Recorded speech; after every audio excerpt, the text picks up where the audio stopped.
এখন ঘড়িতে বাজে সন্ধে 8টা বাজতে 10, বা রাত্রিও বলতে পারো। দাঁড়া দাঁড়া, বস না, বস, একবার বস।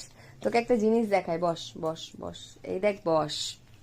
এই এই দেখো, এই যে পালোয়ানটাকে দেখো। এই ড্রেসটা পরিয়েছি আজকে, আবারও এটা নিয়ে আজকে 2 দিন পরানো হলো। এটা পরিয়েছিলাম ওর যখন 8 মাস হয়েছিল, যেদিন সেই দিন, মানে তখন সবে শীত শুরু হয়েছে। তো এত কিউট লাগে না আমার এই ড্রেসটা পরলে ওকে। মানে এই ড্রেসগুলো যে সমস্ত বাচ্চারাই পরে আমার খুব কিউট লাগে। আমি ফোনে দেখে ওর জন্য কিনেছিলাম।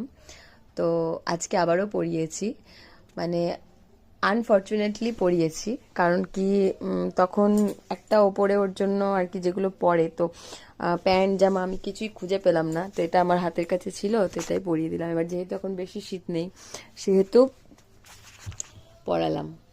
তো দেখো, ও ভিডিও করবে না।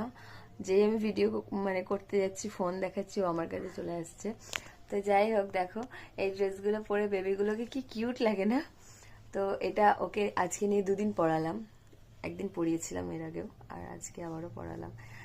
মানে আসলে এই ড্রেসগুলো পরানো দেখতে তো খুব সুন্দর লাগে, কিন্তু একটু প্রবলেম ফেস করতে হয়, যেহেতু হাত পা সব একসাথে। তো ডাইপার চেঞ্জ করতে গেলে যেহেতু বাচ্চারা খুব বিরক্ত করে, মানে প্যান্ট পরতেই চায় না, ডাইপারও পরতেই চায় না খুললে, তো সেই কারণে পরাই না, অসুবিধা হয় বলে। বাট আজকে আবারও পরালাম।